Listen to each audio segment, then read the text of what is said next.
insurance agents from around the world. Hey guys, this is Scott Howell with the Insurance Guys podcast. Hey, I've got a question for you guys. How many service calls do you get a day? How about a week? How about a month? More importantly, how many of those calls are revenue generating? If not, why are you still taking those calls? The reality is that clients don't want to call their agent for things like documents, billing, service requests.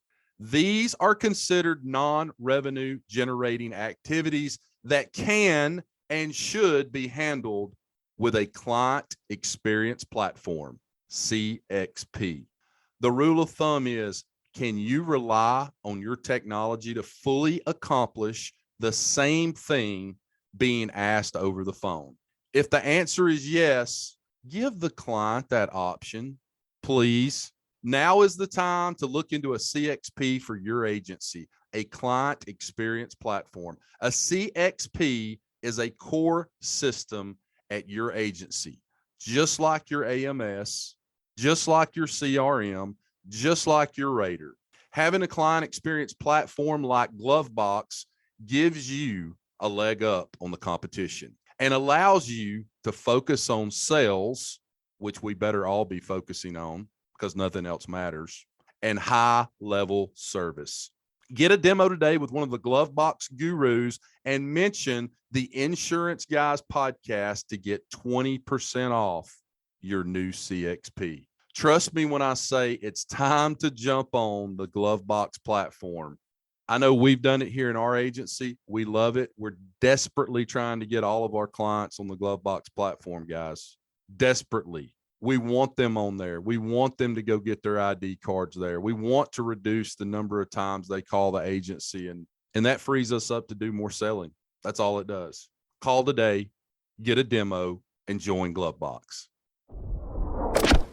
Hey guys, it's Bradley. Every now and then a company comes across my desk that not only blows my mind in what they're able to accomplish, but we implement that particular technology in Portal and it completely changes the way we do business. That's happened a few times with a few different companies. And it happened this year with Ascend. In case you don't know, Ascend saves agent time by simplifying the time-consuming process of collecting payments, premium financing, and carrier payables without the back and forth paperwork, integrated right into your checkout experience where customers can pay how they want. Credit, debit, ACH, own the entire customer experience. It's branded to your agency and offer a modern checkout experience that your customers want. Ascend will also, this is the big one for me, automatically pay the provider, the carrier, the MGA, so you don't have to deal with the payables. It turns agency bill into direct bill. It combines the benefits of agency bill, owning the experience, with the convenience of direct bill. Don't have to worry about collections, payables, so you get the best of both worlds.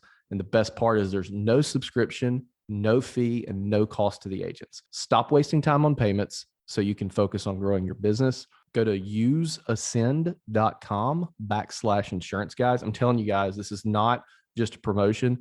This company is going to change the insurance industry. They've already changed Portal. Useascend.com/insurance guys. That's USEASCEND.com/insurance guys. Tell them we sent you. Thanks. Insurance agents from around the world, welcome to the Insurance Guys podcast. My name is Scott Howell, your fearless host and leader, insurance agency owner and insurance evangelist for I Protect Insurance and Financial Services, based out of Huntsville, Alabama. And before we get started on today's episode, please help me welcome. He is a 6'3" sophomore from Saraland, Alabama. Parade first team All-American, Rivals 5-star recruit. He is a fantastic insurance agent and a great American.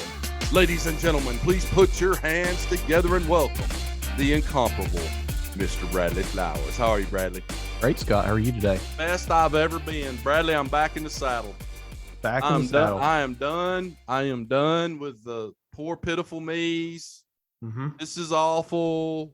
I'm done. But before we get started, a couple things. I forgot to mention, powered by GloveBox. God, I love GloveBox. Bradley, I need to spend a special shout. Well, first of all, let me say this, guys. 30 minutes ago was sitting in a dentist chair having a cavity filled in the bottom left corner of my mouth. So if I sound like Sylvester the cat right now, that is completely what happened. Okay, that was 30 minutes ago. I want to send a special thank you to my friend and great American, Mr. Cy Young. I show up last week at Jason Cass's Brain Share event up in Kansas City, and Cy comes up to me and says, "Hey man, brought you a hat." I was like, "I'm gonna wear it today. Go get me that freaking hat." So is it a Holtz leather hat? It looks like a Holtz leather hat. It's a Richardson 112, but they put their logo on it, stitched their logo on it. So it's Haven Insurance Partners based out of Tennessee, and I can't remember the little town they're in, but I love Cy Young. Flip it around backwards. Let me see the back of it. Okay. No, that's not a Holtz leather hat. Okay. No, I was wrong. Holtz leather makes that's who makes mine, but they use a Richardson hat and they put their little logo on there. Gotcha. Bradley, we got a lot to talk about today. Funny story though. You want to hear something funny? Go ahead. You know who the model is for the Holtz leather hat on their website? My ass. Oh, I thought you were going to say somebody like Jack Wingate. No, it's me. And I didn't know it. I was on their website the other day going to buy some more hats, and I'm looking. I'm like, I'd be dang if that's not me. That's me right there. And I was like, okay, I guess me tagging you in the Instagram post gave you permission to do that, I suppose.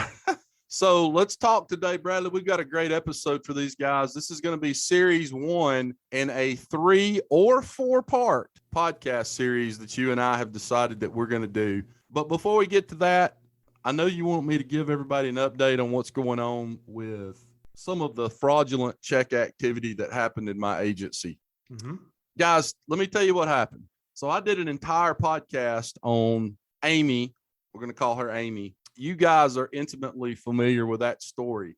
But if you guys remember, about 2 months before that story broke, I had a check stolen out of the mail by Mr. Jalen Knowles. 19,000. And the two are not related. Not at all related. Which is hard to believe, but $19,700 check. Well, the reason that Amy got caught doing what she was doing is someone stole a $400 check out of the mail. And here's where Amy got caught. So after the Jalen Knowles check got stolen, I had 3 more checks get stolen out of the mail, completely unrelated to Amy, completely unrelated. The one check that they cashed that caused this whole thing to unravel for her was a actual operating line check. And Scott watches that like he's watching the AFC Championship, okay? It was a vendor check. I'll even tell you who it was made out to. It was made out to Lamar Billboards. I have one billboard. And the only reason I have it is it's 36 feet long and 14 feet wide, and you just about hit it with your car when you go by one of my offices, okay? There were 2 other altered checks that came from the Jalen Knowles check where they tried to put them on a printer. So on the second day of my friend and great American Jason Cass's Brain Share event, which Bradley, I want us to get into in a minute, talk just a little bit about, I get a call from the Huntsville Police Department's fraud investigator team. They said, "Hey, we need to talk to you." You're on a first name basis by now. Oh, we are. We hang out on the weekends now. "Hey, I need you to call me back. I got something I need to talk to you about." Great. More good news, I'm sure. He calls me back. He said, "Listen, doesn't have anything to do with Amy. I need to ask you some questions." Okay. He said, "We found out who's been stealing checks out of your mail. The feds did a sting operation what day was that? Wednesday? No, Thursday. Thursday. Yeah. Thursday morning, they did a sting operation and they arrested a local mail guy. And what he was doing is, and I did not know this, guys, so this is new to me. He was, I guess every mail carrier in America has the universal key. There's a universal key that opens up those big blue mailboxes that sit outside of places like here, like right outside my office here. I have a big blue United States Postal mail slot thing where you just put the mail in the slot. Everybody here uses it. Well, what this guy was doing is he would go around to places that were like office park locations that had one of these mailboxes. He would go there. Sometimes they weren't even on his route. He'd pull the mail out of those big blue boxes because he's got a universal key. Then he goes home and he starts playing freaking Uno with the mail, where if something looked like a check, or if he could figure out it was a check by looking at the light, looking at it up in the light, he would throw it over here in this pile. And he was selling those checks to a criminal organization in Georgia. Wow. They were washing the checks. Bradley, you and I know more about this now than I thought I would ever know in my entire life. So here's what we didn't know, guys. When you wash a check, if you'd have asked me this last week, I would have been like, I have no idea what washing a check means. Basically, what they do is they take sandpaper, some kind of fine grit sandpaper. It's like wet sandpaper, I believe, right? Yeah, something that's kind of wet. Probably get it at Lowe's or Home Depot in case any of y'all wanting to wash checks. And they basically just rub off that check with that real light grit sandpaper, the name and the amount or the check number, whatever they want to do with that. That's how they wash checks. And we were lucky. The bank reimbursed us all that money. The $44,900 total was reimbursed to us like that fast. So I was never hurt. Was less of a big deal than Amy. Yeah. I was never hurt by that. That money. As soon as I found those checks, I did have to go through all the rigmarole of filing police reports and doing all that, but that money was back in my account literally in like 2 or 3 days. So I was never impacted by that, but he has now been arrested. The mail carrier has been arrested. And according to the Huntsville PD, he is singing like a canary relative to the people that were involved in this. So if there really is a Jalen Knowles out there, Jalen, best of luck to you. I thought Jalen was the mail carrier when you initially told me that. The only thing this guy was doing here, getting the checks out of the big blue mailboxes, and then putting them together and selling them. Fencer. That's exactly right. That's crazy, dude. That is crazy. And it's almost like it's a blessing that happened. Otherwise, dude, Amy could have went on for a couple more years. If it hadn't been for that, them cashing that operating line check out of the operating account, there's no telling how long that would have gone on. Well, Scott, I'm going to tell you something, man. Changing gears to the Jason Cass event. Which I was not able to attend for the 4th year in a row. Every year I try to go and it just doesn't work out. My issue this year is I would only be able to go for 1 day, and all of the flight info, like all the flights there, is you can't get the only place you can get a direct flight out of Mobile is Dallas and Atlanta, or you're flying Spirit, and good luck. If you're going to Vegas on Spirit, it's good because you can start your gambling on the flight there. But anyway, the only flight there got me there at 10 a.m. And then if I left at 5, I wouldn't get home till like midnight or something even later than that. Anyway, I have seen nothing. Only thing I saw from BrainShare over and over and over and over was how good Scott Howell laid down, like chopped the wood, shuck the corn down. Shuck the corn. That was what I was looking for. Scott Howell shucked the corn down. So for those of you that were not there, including myself, it sounds like we missed out on a phenomenal presentation. So hats off to you for doing a great job. I appreciate you saying that. So I get home. First of all, I got a story to tell. Okay. So you know what all's been going on in my life, and I've had so many things going on in so many different places. Well, the morning that I was going to fly out to Kansas City, I had my son, and I'm headed that direction anyway. And I thought, well, I'm going to just drop him off at school early, get to the airport at 8:30. Yeah. And we're good to go. I got plenty of time. Huntsville's not a big airport. I drop him off at school. I'm driving to the airport. One of my agents calls me with a problem, of course, and we're talking through something. It was a problem with an account. We're talking through it. We're trying to figure it out. We're kind of we're brain sharing back and forth. And I pull into the long-term parking lot there at the airport, got my little ticket, going to be parked in long-term parking. Get out of the car. I get my bag out of the back seat, and I got the phone up to my ear, like on my shoulder. And I walk back to the back of my vehicle, open up the trunk. And I said, Clint, and he goes, yeah. I said, I don't have a suitcase. He said, what do you mean you don't have a suitcase? I said, I was in such a hurry this morning that I left my suitcase sitting in my driveway. I said, what do I do? Because I knew I couldn't get back in time to catch the flight. And he said, well, hell, just leave, take your carry-on, and when you get there, just buy all new stuff. And I said, I'm not doing that. I'm not doing that. I don't want to go somewhere and just not have anything. I drive back to the house. Sure enough, sitting in the middle of my driveway is a brown suitcase, just I sitting thought there. you unloaded it with Wyatt's baseball equipment. It looked like my wife had thrown me out of the house, and that was my shit sitting right there in the middle of the driveway. You're lucky crackhead Christy didn't steal that, and all your stuff was really gone. She's still in jail.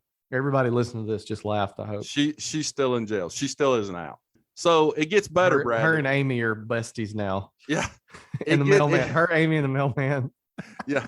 They're all three, and they're doing a triangular They've got little Scott Howell voodoo dolls. Exactly. They're trying to figure out how we're going to get him back for all of this.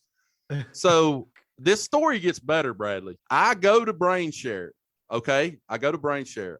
It's time to come home. It's Friday morning. I got all my stuff ready. I get on my flight. When I booked my flight, there was a second leg of my flight, both directions, that came through Atlanta. Welcome to living in Alabama. Correct. I had a 30-minute layover in Atlanta. That's tight. That's tight. Wish you'd have said that to me before last Friday. Oh no, you missed the layover. We get into Atlanta. We pull into Terminal B.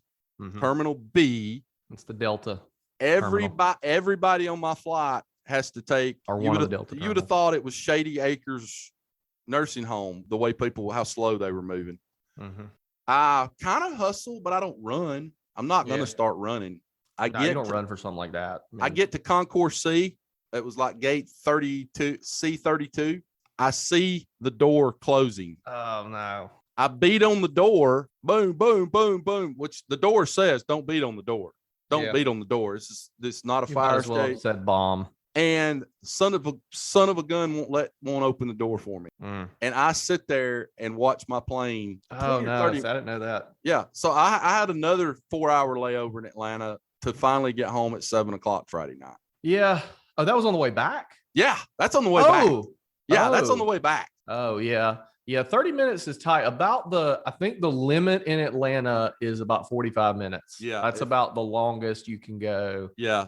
Because at 15 minutes prior to the flight on your ticket taking off, they're going to shut that door because now they got to get everything ready to take off. Yeah, my rule of thumb is to always try and at least have an hour layover if I have a layover. Yeah.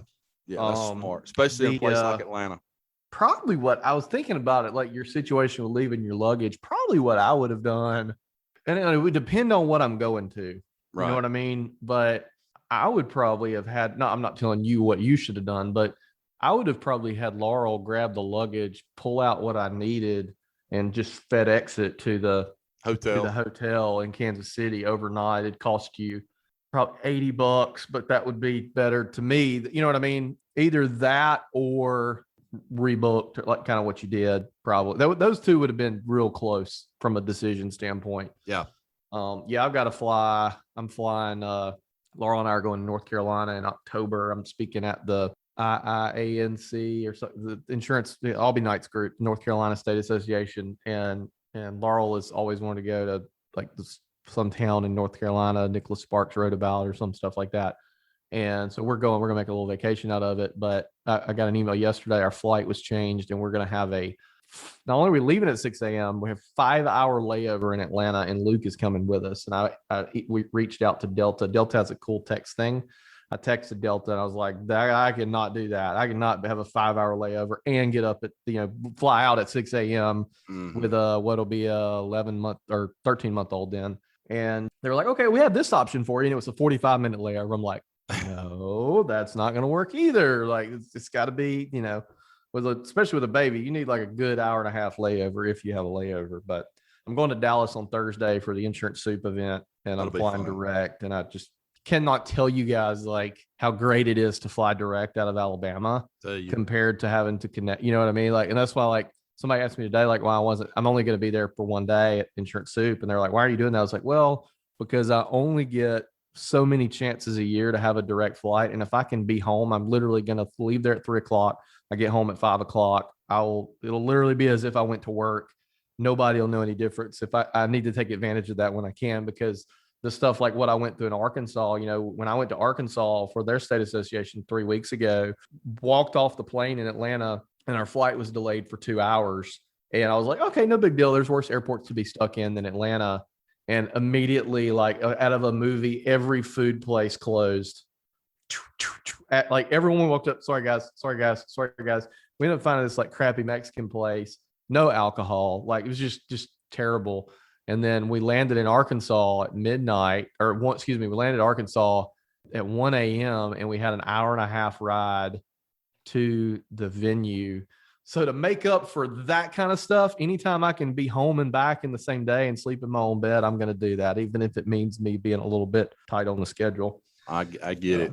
Bradley, Anyway, it's time for us to help these agents. Yeah, that's what I was about to say. Outside of Amy, what's going on in your agency, man? So Bradley and I want to do a 3-part series that starts today. Now, we're going to have some guests on the podcast for the other 2 parts of this series, because I think it's important that we have like you and I talking about this, because technically, we've only been independent agents for what? I went July of 2020. So let's just call that 2 years.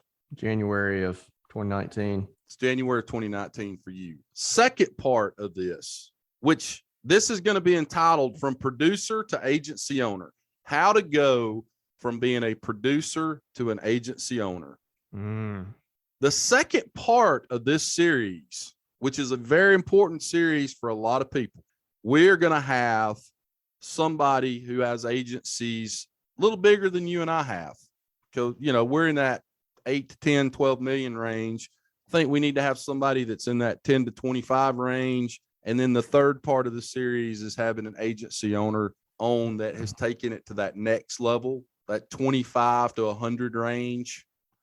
And I'm going to leave it up to you to figure out who those people need to be, but they need to be great leaders. They need to be great leaders, and they need to be able to spit fire. So you kind of have an idea of who those people are. But Bradley, let's talk today about from producer to agency owner. There is a ton of people that are listening to this right now that are considering going independent, or maybe even captive, or they already independent or just getting going as like a one man or one just getting shop. off the ground. So here's going to be some of the things I'm going to talk about today, guys. And I want everybody to take notes, especially if you're a young agent and you're just getting started in the business. There's a couple things I'm going to say today. I've written down about 4 pages of notes here that we probably won't be able to get through. The very first thing I'm going to say is there is an old adage in the insurance industry that if you can make it for 5 years, when you go out on your own, you're going to make it. Well, I think the stats are the average small business goes like 80% of small businesses go out of business at 5 years or something like that. That's right. So my thing is, once you get to the 5-year mark, if you're hanging in there and you're writing some business, and once you get to that 5-year mark, that is a very important anniversary. And I would say at that 5-year mark, you probably need to go somewhere quiet and reassess, like, well, okay, we made it to 5. What do we want to do now? What's our next steps? But before we get to that, here's what I'm going to say about 0.0 in premium. Okay. You decided you want to go out on your own. You're less than scratch. The first thing I'm going to say is you need to have a plan. I'm not a big business plan guy necessarily, but I do think you need to have a plan for a lot of different reasons. Okay. Number one, let's say you're with an agency right now and y'all are writing the shit out of some business, pretty good size agency, and you decide you want to go out on your own. Oh, I love this example. Are you going to get the shit suit out of you when you go down the street and open up your own independent agency? That's probably needs to be the first thing you think about. You need to review your non-compete agreement and make a decision. Hey, I want to go out on my own, but I can't go 3 miles down the road because these people are going to have an attorney on me in about 5 minutes. So where am I going to put this agency? What am I going to do?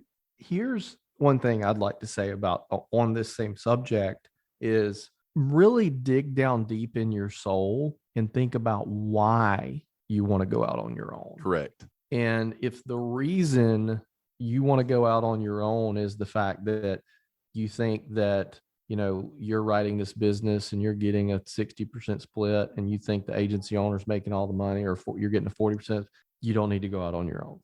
If the reason you want to go out on your own is, you see what I'm getting at? It's like, I think and the reason I say that is I think and I'm not necessarily speaking about anybody I know, but like there's so many people in this industry that go out on their own because they think that when in reality they're a perfect number two or a perfect producer, but instead they want to go out on their own and start their own agency, and it's just not in the cards. You know what I mean? Like you get what I'm saying? Let me take that one step further for you. Yeah. Here was going to be my next piece of advice that dovetails exactly into what Bradley Flowers is saying.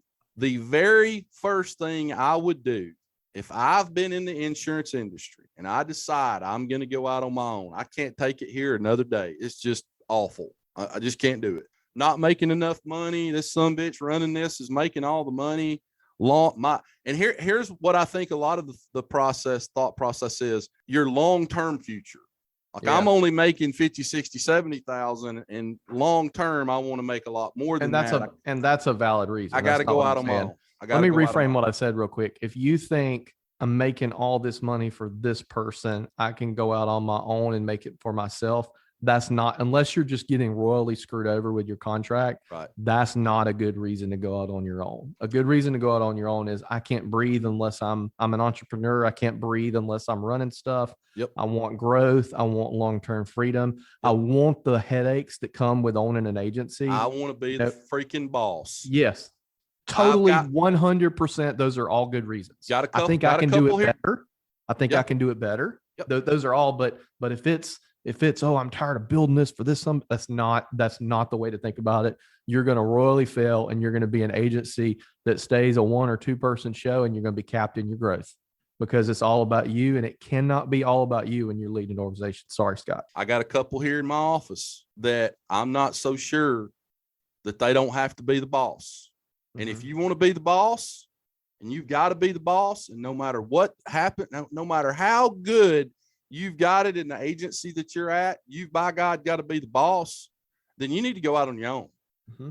But dovetailing into what Bradley just said, before you make that jump, before you go back to Candyland starting line, freaking you got your little game piece on the starting line, which is where you're going to go back. The very first thing I would do, Bradley, is I would get with Laura Bruno and I would take the disc profile test again, if I've already taken it before, and I would take her leadership test, which takes about 15 minutes to take. And then I would have about a 1 hour meeting with Laura Bruno, and I would ask one question. Based on my disc profile and the assessment on leadership that I just took, do I have what it takes to be an agency owner? Because I like you said earlier, there's a lot of good number 2s and number 3s and number 4s out here. But boy, you better have a special personality to be a number 1. But yeah, you need to back to the original point. You need to figure out if you're going to be sued. Like that needs to be number 1. Needs to be a number 1. And I have the company that I came from. I've had agents call me from that company that want to go independent, and a lot of them are figuring out, like, oh, I can take this client and I could do this and And I'm like, look, I want to be super clear. Like I did this the right way. You know what I mean? Like you got to do it. If you're under some sort of non-compete, you're not going to circumvent that system. Nope. If you are leaving an agency to take business from that agency and using that as the base to start your new agency, you're gonna have problems. Not only is that the worst way to start a business on, but do you want to give them the satisfaction of saying, yeah, you know how when you're 20 years from now, when you're $20 million in premium, do you want to give them the satisfaction of thinking, yeah, they started that from us because they stole that? You know what I mean? Mm-hmm. Like that was kind of the thing with me, with my non-compete, is we took no business. Well, then by the time I was up with my non-compete, I had the green flag to like be as aggressive as I wanted to. And I told my wife, I said, I don't want them some bitches to think I needed anything from them. Right. We didn't do nothing, So as part of your 5-year plan to start with, okay, and we really haven't gotten into how do I go from a producer to an agency owner? Because my assumption is if you're going out on your own to get started, you're going to be producing insurance business. You're going to have to. I don't see any way around that. But that brings me to my next question that should be part of the 5-year plan. How am I going to do this? Mm-hmm. Am I going to start a scratch agency with $2,000 in my checking account and that's it? And that's all I've got. And it's just going to be me All right. that goes out and secures the contracts and all the other things that have to happen to start an independent agency? Or am I going to save the money up, which Bradley, you saved an amount of money up to be able, and I love this model for a lot of reasons, but then I'll tell a few of them in a minute. Are you going to save up enough money that when you do make that jump, you can go ahead and hire maybe one producer and one service person? And to me, that's the way to go, because starting scratch with just yourself is so difficult. Do you agree or disagree? No, I agree. It's the hardest thing you'll ever do. And it's still hard. I'll say this, we're at year 3 now. We're at, a pretty good amount of revenue. We're nowhere near where we want to be, but we're hitting our goals. It's harder now than it was when you started. Mm-hmm. Yeah. It's much harder now. Tell these agents why. Because with growth comes other issues. It's more money, more problems. It's kind of like more money, more problems. I still enjoy it. It's still like, I love being an operator. I love running my companies, but just with the growth comes other issues, because it's really easy to go from $1 million or from $0 to $1 million. It's really easy to go from $1 million to 5. But when you're going to get to that point to where it's like, hey, we have to innovate and we have to pivot and we have to figure out how to compound on things. And yeah, we're growing by $2 million in premium a year, but how do we turn that into 6 and into personnel? And especially when you do it the way I'm doing it, with no debt, no venture capital, no nothing. That's not to say like what I'm doing is harder than what someone else is doing, but no venture capital, no debt, nothing. We're literally bootstrapping and hiring as we can go. Like we have need right now for 2 or 3 more people from a personnel standpoint. Can't do it. It just gets significantly harder. I was talking to a buddy the other day who has 200 employees, which I know, like back to my original point, you get 200, you're going to have bigger problems. But I was like, when you're at where I'm at right now, around like 10 across all my companies, like I'm at this weird in between phase where I'm still having to deal, like if somebody has an issue, they come to me and there's not a manager in place. Right. And it's like, whatever you got going on, you drop what you're doing and deal with that issue. Right. But like with him, like he's got, manager, like layers, but there's still issues that come with that, because those people are going to have, but like that. And then getting into like different niches and like, what are we doing? Do we have carrier access? Like there's things that come when you're trying to really scale up, to prevent yourself from plateauing. Let's go back. You're swinging with a big bat right now. Okay. Let's go back. When you started your agency, you hired people. Okay. So let's say this agent that's wanting to go out on their own, they have saved up $100,000. Okay. Which you can do it for less than that, but let's just use $100,000 as a benchmark. Huh?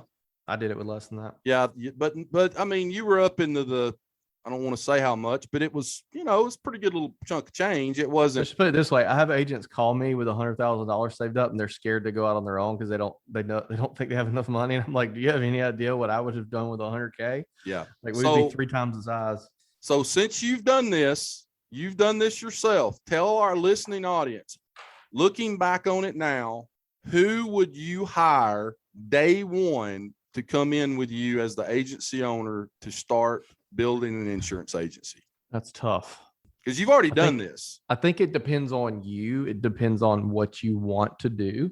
You know what I'm saying? Like, are you more of a manager, entrepreneur, CEO type? And I mean that from a technical standpoint, not a egotistical standpoint, which is kind of like what I am. Like, I like being the operator and like that sort of thing.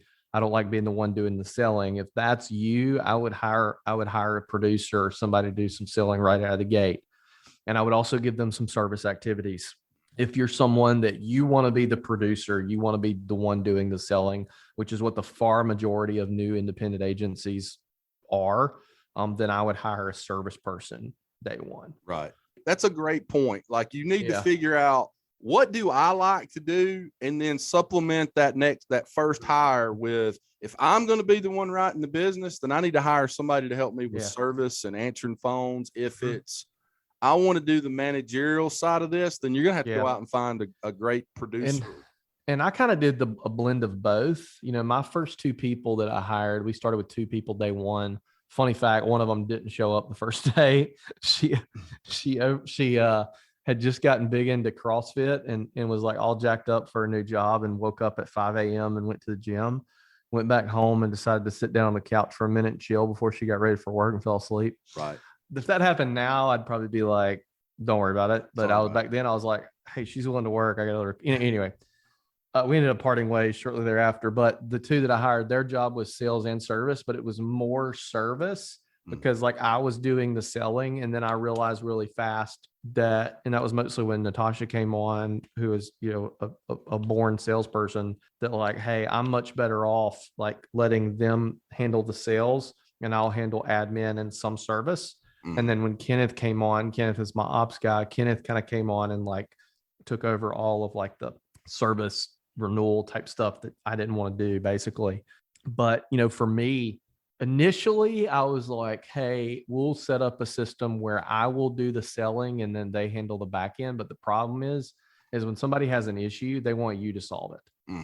And that's not conducive. And for me, if you came to me, let's say you work for me, Scott, and you came to me right now and you said, hey, John Smith has this issue, and I wrote John Smith, I'm significantly more stressed out than if John Smith is what somebody else wrote. I would agree with that. Significantly more stressed out. It can be the same issue, same person. I could know them. Like, okay, figure it out. Versus if I wrote it, I feel somewhat responsible to handle that. Right. And I decided to figure out a way to take that off of me. So I think it just depends on the person. Like really dig down deep in yourself. And that's where maybe Laura Bruno can help out, but really dig down deep in your soul and figure out, hey, what is it that I really want to do? And honestly, not that you need to operate from this standpoint, but imagine yourself at 10, 15, 20 million in premium and reverse engineer that. Yes. And that's one thing that we did do when we were like a year and a half old. We were making decisions and operating almost as if we were a big agency, and we weren't because we knew we were going to that point, and we probably need to get back to some of that, honestly. Well, hello there. Guys, excuse me for interrupting your regularly scheduled podcast, but I'm here today to get you out of aggregator and cluster jail.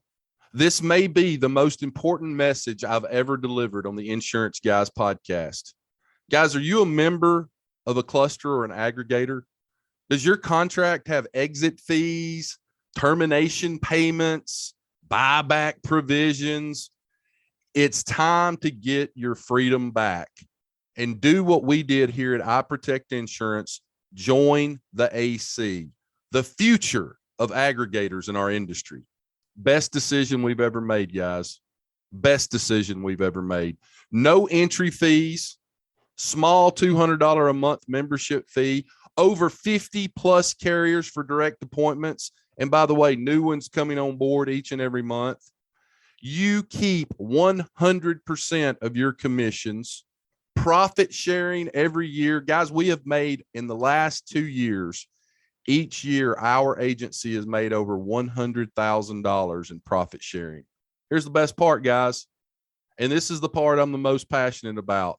No termination or exit fees. You give the AC 60 days notice and you're free.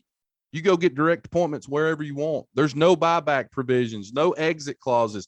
Guys, if you're a member of another aggregator and you have termination fees, buyback provisions, exit clauses, every single policy you write, you're digging that hole just a little bit deeper. And one day you're not going to be able to get out of it.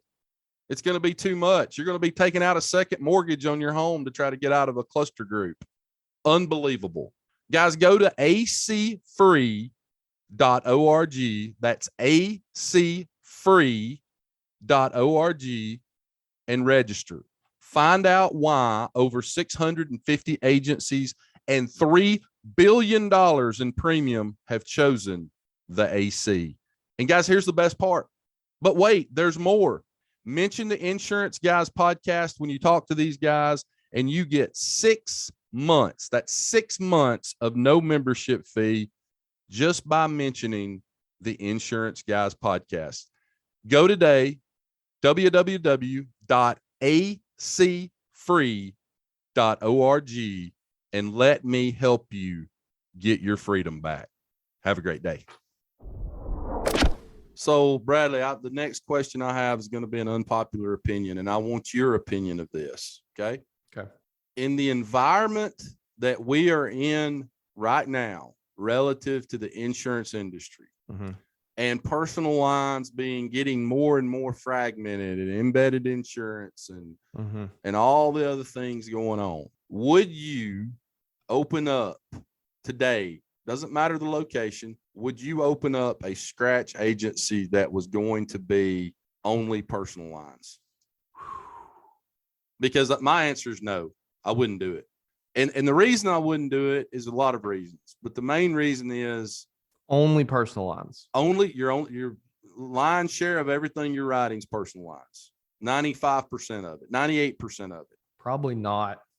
I don't think I would. That doesn't mean if somebody is listening to this and they are thinking about doing that, or they already have, right, that doesn't mean that I'm discouraging you. You know what I mean? That's not what's happening here, but probably not. For me, I'm thinking about this for me. You know what I'm saying? I don't think you can't do it.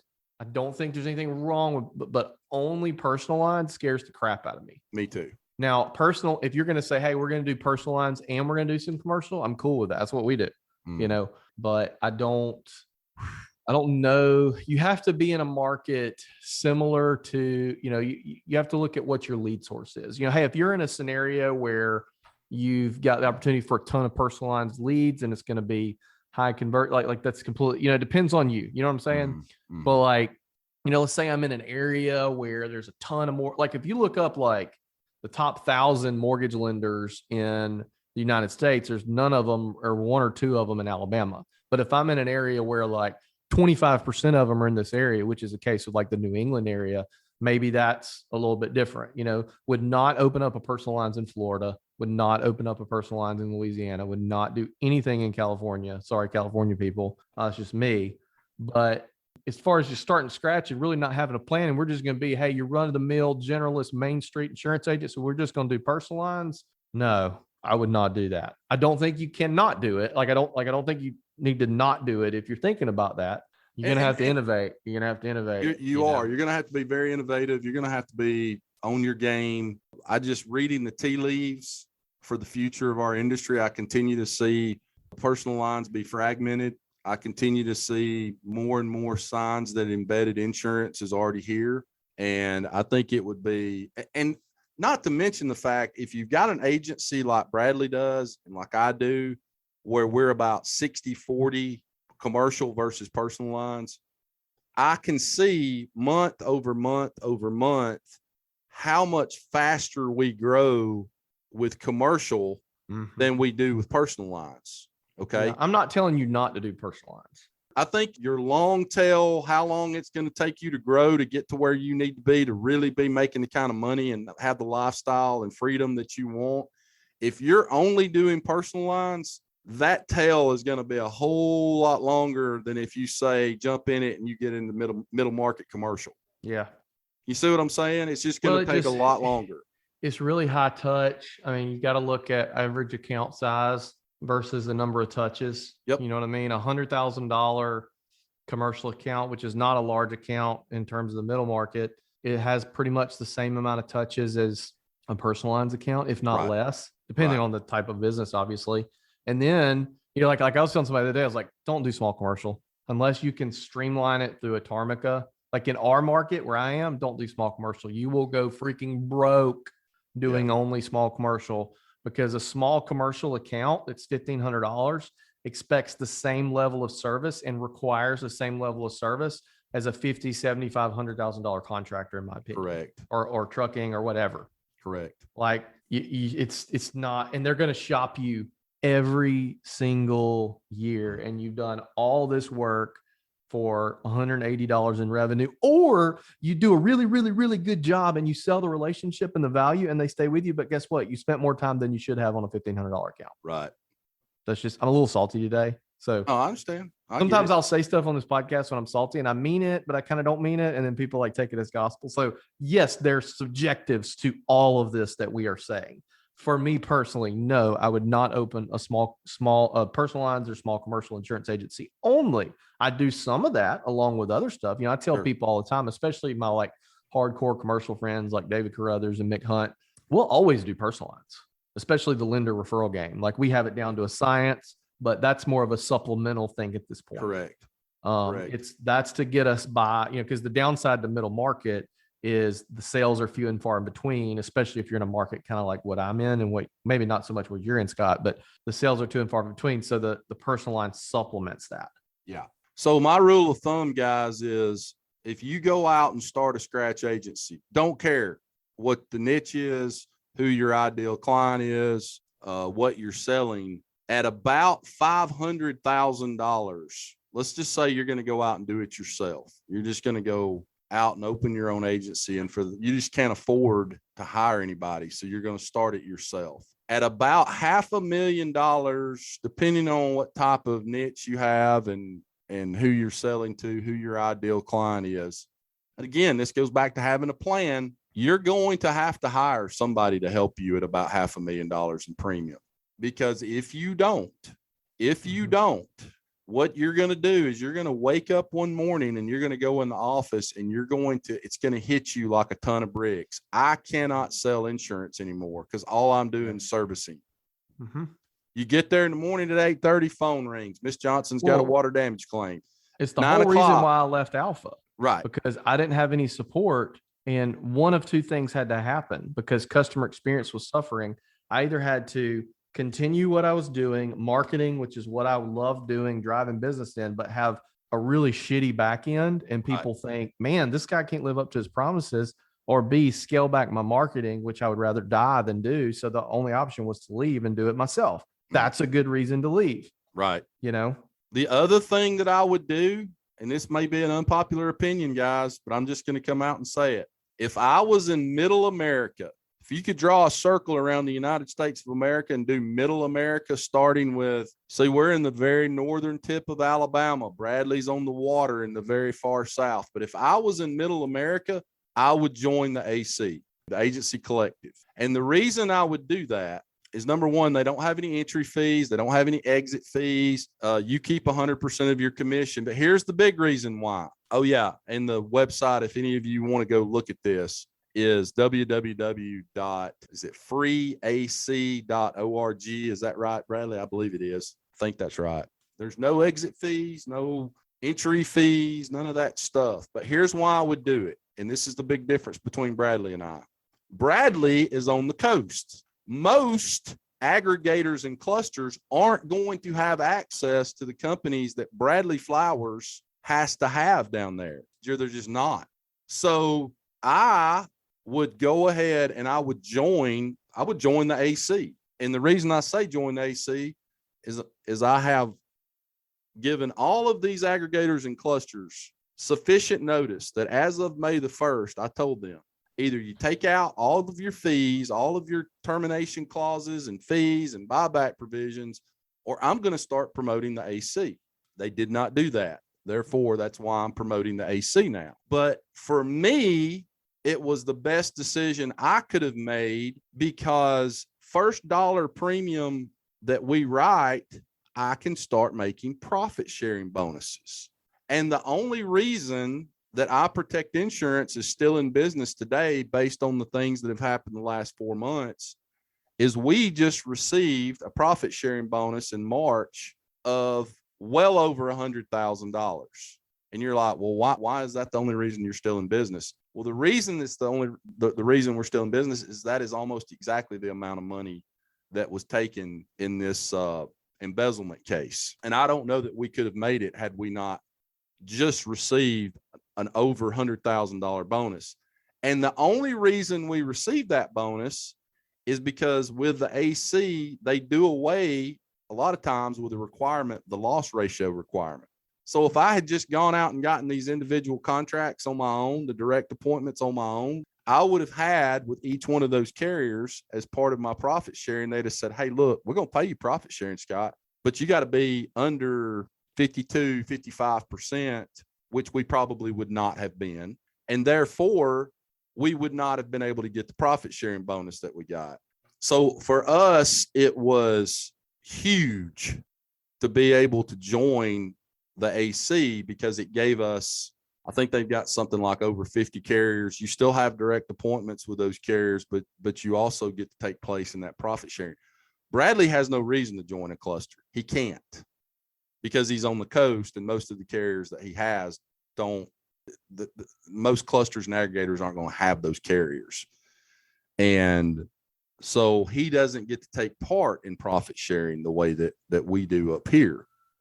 So that would be something if I was in middle America, places like Kentucky, Missouri, Indiana, Iowa, all of those types of places, middle America, USA, I would think real long and hard about maybe joining the AC, because you have no termination penalty, you have no exit clauses, you have no buyback provisions, you keep 100% of your commissions, you have no buy-in, so you're not having to come out of pocket up front $7,500. They help you get your direct appointments, or at least point you in the right direction. So that would be something I would really put a lot of thought in. But I would, if I was going to start a scratch agency today, or a new independent agency, that's something I would do. The next thing that I would look at, and this is kind of the crux of why we're talking today, guys. When do I transition from working in the business to own the business? Okay. I talk to a lot of agency owners that are new agents, newer, or maybe they just started their journey as an agency owner. And they ask me this question quite frequently. They're like, man, I'm doing it all here. I'm cleaning toilets. I'm selling insurance. I'm taking up the money. I'm doing the bank deposit. I'm going here. I'm doing this. I'm doing that. Like, how do I transition from working in the business to own the business? And this kind of goes back to my leadership talk I gave at the Brain Share last week. I think one of the pandemics that we have in the insurance industry is that we all started as either a producer or an agency owner that was doing it all. And I think that we don't really have any great agency owner leadership training the way that, say, the military does, where you can go to school to become a leader. Fortune 500 companies, if you're doing your job really well and you get promoted to a leadership position, which means they've now hired somebody to take over your role, they will put you through leadership courses. They will put you through leadership training. We don't have that, to my knowledge. Maybe there's some state organizations that may have some of that, but I think we have a real problem in the insurance industry where nearly every agency owner wakes up one day and they go, holy shit, I got 5 people working for me now. What happened? I remember when I was just doing all this on my own. And so I think it's important for a lot of these newer agency owners to go to a lot of industry events like Brain Share, like the One City World Tour, like Insurance Soup, like the UPP boot camp.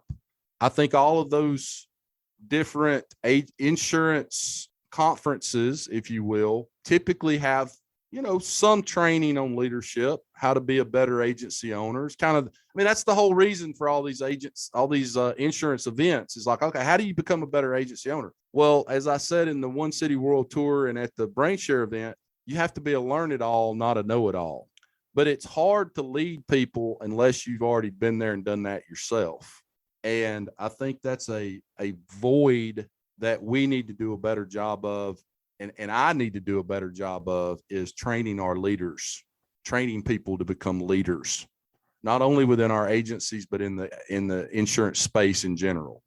So I don't know where that, I don't know how that plays into this, other than you're going from a role of being a producer or an agent in an office where there's probably an agency owner or 2 or 3 to you're the guy.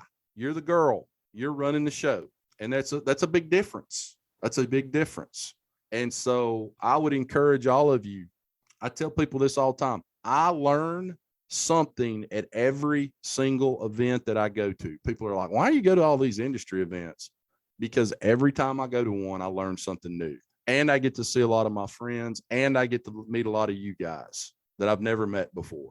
So that I would make sure that I tried to get some type of, especially if I'd been in more of a producer role in a larger agency and I was getting ready to go out on my own, I would do, if nothing else, you can go to YouTube, TikTok, Spotify, SoundCloud, wherever. And there are tons of podcasts out there on leadership. You can go to business leadership courses that aren't even involved in the insurance industry. Guys like Jocko Willett, SEAL team commander, he has conferences all over America, business leadership conferences. You don't necessarily have to go to an insurance conference. If you need to work on your leadership skills, find somebody that really resonates with you or that you resonate with, and listen, spend a lot of time listening to what they have to say on how you can become a better leader, because that's what you're about to be when you open up your new agency. Next thing I would do, 5-year plan here, guys. We're coming up with a plan on how we're going to do this. Where's our agency going to be located? For the love of God, do not go out and go into what I call a Class A retail space and go spend $6,000, $7,000, $8,000, $5,000 a month on rent. That is not necessary. It is not needed. There have been some very successful agents out there that started their agency literally out of their house. CJ Hudsonpillar's mom would be one of them up in Mount Juliet, Tennessee. She started her agency out of her house. And I'm not telling you to do that either. I personally can't work from home. It's just not something I'm very good at. So I would prefer to have some spot to go work. But the one thing I tell new agency owners is if you'll just find a spot, I mean, it doesn't need to be like Class A office type area, but if you'll find a spot that's like not too much rent, my fund meter pegs out here in Alabama in these small towns and cities that we're in. My fund meter pegs out at about $850 a month. Anything over that, I'm going to have some heartburn with. Huntsville, Alabama, third, fourth fastest growing city in the country. I have a beautiful office right across from Big Spring Park. You go outside and it's just breathtaking. You got the park and the people playing and rollerblading and the Museum of Art across the street. $1,100 a month for 3 offices and a conference room and a bathroom. That's what I pay here, $1,100 a month. I've got an office in Florence, Alabama, one agent in that office, $420 a month. All it has is 2 small offices and a little waiting room area. That's all it's got. Do not go out and spend $6,000, $7,000 a month on rent. Another thing that I tell agents a lot of times is if you're going to go out and rent a spot, I always like to get a spot that's near some kind of monument or something where you can direct people to you. So, for instance, when I was an agent for a State Farm agency in Birmingham, Alabama, Birmingham's a big place, but we had a fire department across the street. So I would say, hey, do you know where the Cahaba Heights Fire Department is? Well, yeah, I know where that's at. Well, we're right across the street from it. So as long as you have a landmark, you don't have to have the nicest place in town, but a landmark so that if somebody does need to come see you, they can easily find you based on, you turn left at the fire department or the police station, or where the big clock tower is. Oh, yeah, I know where the big clock tower is. Been there for 100 years. Yeah, turn left at the clock tower. We're 1 block up on the right. That's all you need. You don't need to be on the busiest intersection road in your city or town in a $5,000 or $6,000 a month office space. Do not do that. That's just my opinion, but I'm sticking with that. Next thing that I would do, guys, if I was about to open up my agency. Now, we've covered a lot of ground today. We talked about how are we going to get this agency started, developing kind of a 5-year plan to start with, knowing that some things are going to change, and you're going to go back and you're going to look at that plan 2 or 3 years from now, and you're going to be like, wow, I remember when we said we were going to do all that. But I do think you need to have a plan. I think you need to read over your non-compete with your current agency about 15 times and maybe even have an attorney review that. That's what I would do. And the reason I would have an attorney review that non-compete was to let you know what you can and cannot do, because it may very well be that when you leave that agency that you're at now, You have to travel and open up your new agency 60 miles away just to avoid being sued by going down the street and opening up your new agency. The attorney may find a loophole that says, hey, it says this, but it doesn't say anything about this. They may give you the green light to do that. I don't know. I mean, I don't know the context of what any of your non-competes. One thing I have noticed when people send me their non-competes to review in the insurance space, everyone seems to be a little bit different. Everyone seems to have like a little nuance that's a little bit different. But you need to know that backwards and forwards before you go make a huge life-changing decision, and only to find out that you can't do what you want to do. That's all I'm going to say about that. That needs to be kind of number one on the list is, okay, what are we facing if we go do this? And I'll give you another little tidbit too. And all these agency owners are going to be like, Scott, shut the hell up. The more valuable you are to that agency, the harder they're going to fight to keep you from doing it. And that's just I've seen it time after time after time after time. You get somebody that's producing a ton of business for an agency, and one day they wake up after eating a bad piece of pizza and decide to go out on their own, they're going to fight you. They're going to fight you. And it may very well be that you just have to get out of the insurance industry for a year or two and go do something else outside of the insurance industry, knowing that at some point in time, whenever that non-compete agreement runs out, you're going right back to doing what you were doing, but you're going to be an agency owner. The next thing I would think about, and I think one thing that Bradley and I didn't talk about earlier, is you need buy-in from your spouse. You need to have a supportive spouse. I was talking to a friend of mine the other night. I'm not going to say his name because he hasn't given me permission to use his name on the podcast, but it'd be somebody that a lot of you know. And we were talking about him starting his independent agency. This was years ago, like 10, 15 years ago. And since that time, he's sold out and he's doing something else in the industry. But he said his wife comes to him. She's got a baby in her tummy. They're about to have, I can't remember if it was their first child or their second child, but she looks at him and she says, sometimes I just want to punch you right in the face for talking me into letting you do this, because it is an up at dawn, pride swallowing siege for 5 years. Again, I go back to what I started with, guys. If you can make it for 5 years, you're probably going to make it. But that first 5 years that you're an independent agency owner, starting scratch or not having very much of a book of business, it is going to be a lot of work for 5 years. And you need to have a supportive spouse, a supportive family. You need to let them know, hey, it's going to be tough for a few years. The harder I work, the easier it's going to get. And I think everybody that's listening to this right now that's been through that is probably shaking their head going, yeah, he's right. About 5 year mark, it starts getting a lot easier in terms of you have more freedom. You have more people working for you.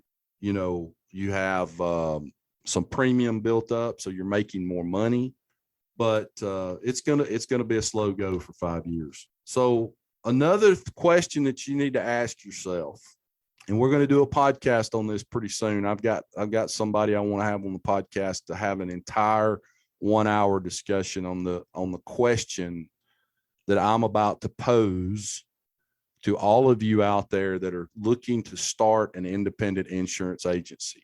What do you want your day to look like? I'll say it again. What do you want your day to look like? In my opinion, that would be part of the plan I'm coming up with, is what do I want my days to look like? Understanding that for the first 3, 4, 5 years, you may be doing some things that you don't like to do because you just can't hire all of these people to supplement the things that you don't like doing, like accounting, monthly reconciliation, claims manager, all the things that you could hire somebody for that might take some of the burden off of you and allow you to do more of what you do enjoy. You're probably not going to be able to do that year 1 or 2. I'm just being completely honest with you. I heard somebody say something the other day at BrainShare that it took me back a little bit, but he was talking about hiring people to do the things that you don't like to do. And he said, he's talking about team members here. He said, part of your paycheck is buying me freedom of time. Part of your paycheck is buying me freedom of time. The other part of that paycheck may be buying you happiness because you're not doing a bunch of stuff that you don't want to do. But guys, guess what? Day 1, day 30, month 30, you probably aren't going to be able to hire all of those people that could potentially get you to where you want to be. To answer that question, what do you want your day to look like? But that would be part of my initial 5-year plan, is I would write that question down. And I might even write down, like draw a line down the middle of the page. And on the left side, start writing down the stuff you're good at. And on the right side of the page, start writing down the things that you're not so good at. That may do a couple of things for you. It may help you look at that and go, I don't really need to be an agency owner. I don't like dealing with clients. I don't like service work. I don't like dealing with people. I don't like dealing with employees. I don't like dealing with problems. If that's all a bunch of stuff you don't enjoy doing, or at least are able to do effectively, it's going to be a tough road. It's going to be a tough road. So with that being said, I think that's about all the ground I wanted to cover today. And Bradley had to jump off his podcast. So, I guess I would leave you with this. I know that we get contacted every week by people who have either gone independent and maybe they just started and they have lots of questions for Bradley and I. We get contacted by people who've been in the industry a long time, but they've just gone out on their own. One of the things I've noticed about those people, let's say you've been with an Allstate agency for 10 years, and I'm just throwing the name Allstate out there. It could be Farmers, could be State Farm, could be Nationwide, could be an independent agency you've been with for 10 years. One thing I've noticed with those people that you guys are going to have to be very careful of is they do work very hard their first 2 or 3 years in the agency that they start, and they have a tendency to burn out. Because think about it, they've been working their ass off for somebody else for 10 years or 8 years or 12 years or whatever it was. And finally, one day they wake up and they go, man, this guy's driving a brand new Raptor and he's got a lake house and he's doing all the stuff he wants to do and he's taking off on Fridays. And here I am, I'm still slugging away making whatever you make at that agency every year. And I'm just going to go out on my own. And I've listened to Scott and I've listened to Bradley and I've listened to all these other people talk about how hard it's going to be. So I know I've got to work hard. And they do. And they do work hard. And they really, really, really get after it. And they build up some premium, $500,000, $1 million, whatever it is. And then it seems to me like a lot of those people kind of burn out, where they've got to figure out a way to get over that hump. And I think one of the ways you can do that is hiring great people to help you. And you're going to have to cut them loose and let them go do their thing.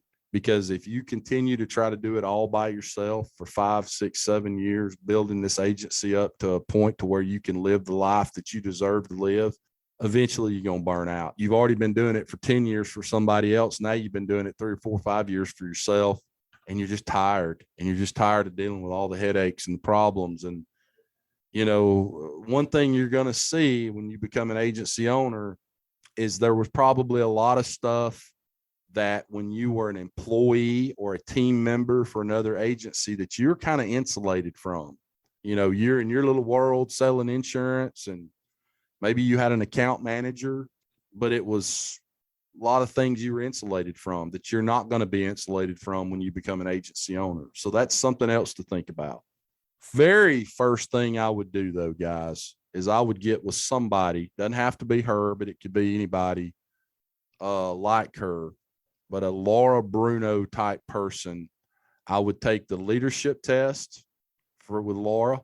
I would take, I said Laura Bruno. I'm sorry. She just changed her name about 6 months ago to Laura Hicks. I would get with Laura Hicks or someone like her. I would take the DISC profile test, and I would take the leadership test that she offers. And then I would have a 1-hour therapy session with her, and I would go over both of those tests. And before I ever took those tests, I would say this to her: I'm considering going out on my own and becoming an agency owner. Scott Howell asked me to give you a call and take these tests.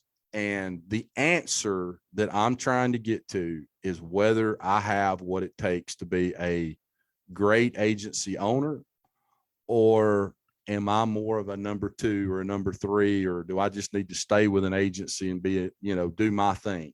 Because I think a lot of people that jump off and go into the agency owner type situation, some of them just don't have the personality type or the things that you really need to be an agency owner. And what I don't want any of you to do is jump off into owning your own independent insurance agency, which sounds great. And it is great. And I'm not trying to say it's not. I had a lot of people sit on their $500,000 boat or their $1 million house and try to explain to Scott why I just needed to go to work for them instead of owning my own agency. And that may be what this sounds like I'm trying to do. That is not what I'm trying to do. What I am trying to do is I don't want any of you to jump off and go out there on your own without doing a lot of soul searching and a lot of input and thought, and get all your ducks in a row, at least the best you can, and answer a lot of the questions that we talked about today, and then have a lot of trouble getting past about $1 million in premium because for whatever reason, maybe you're just not a great leader and you have a hard time keeping people. You have a lot of turnover. If you have a lot of turnover, it's hard to scale. It's hard to grow. And then maybe you're just not even as happy doing that as you were as a producer or an agent in a larger office. But that's just my opinion. And I'm sure I'm wrong, but I'm just trying to help you guys as much as I can. As I sit here today, the other questions I get from agents going out on their own, last thing I'll say, I get 2 or 3 agents a month contact me via email or text message, and they want to talk about, I just went out on my own. I need to learn how to bring in more business. I need to get my name out there. Guys, you can go back to episodes, I believe it's episode 3 of the Insurance Guys podcast. I start talking about this. If I'm going out on my own, I am going to go act as though I'm running for mayor of my town, and I'm going to sling business cards, tell people what I'm doing. I'm going to go out there. I'm going to meet as many people as I can. You don't have to go up to every person you meet and ask if you can write their insurance. You just tell them, hey, I'm opening up an independent agency. Man, we'd love to earn you business. I know you've got an insurance agent right now, but we'd love to be your second choice. Here's my card. Call me if I can ever help you. That's all you have to do. It's simple. It's easy. Sling as many business cards as you can. Go act exactly like you're about to run for mayor of your small town or middle-sized town, wherever you are. Go act like you're running for mayor. You may have to spend a little money on marketing and advertising. I have one agent that he is in a small town in Alabama. He grew up there. He knows every single person there. When we flipped the switch and took him from where he was with the captive carrier that he was with to I Protect Insurance, there was no drop off because the same people knew him. He had a story to tell. Well, now I'm independent. I have more choices, blah, blah, blah, blah, blah. None, no drop off. In fact, his business picked up. He sold 10 times more insurance than he did where he was at. But he's lived there his entire life, 53 years in the same spot. And he's well respected. He's never done anything stupid. People like him. And he sells a lot of insurance. Conversely to that, I had a girl that wanted to start a satellite office up in Michigan. And it was close to where she grew up, but not in the town and the city that she grew up in. She doesn't know one person up in that area besides just her family and a few others, but not many. We had no marketing going on up there, and it has been a tough year for her. It is much harder to go into a location somewhere where you don't know anybody in that town or that area than if you're going into a town or a place where maybe your family's always been there and they know a lot of people and you grew up there and you played ball there and you were a high school All-American and Everybody remembers your glory days of playing football, basketball, baseball. You went off to college at some Division II school or Division I program, NAIA, whatever it is, but everybody knows you and they know your mom and daddy and they all are respected in that. It is so much harder to go into that new community and build a business than if you are in a community or an area where your family's respected, you are respected. People want to do business with you. They know who you are. They watched you grow up.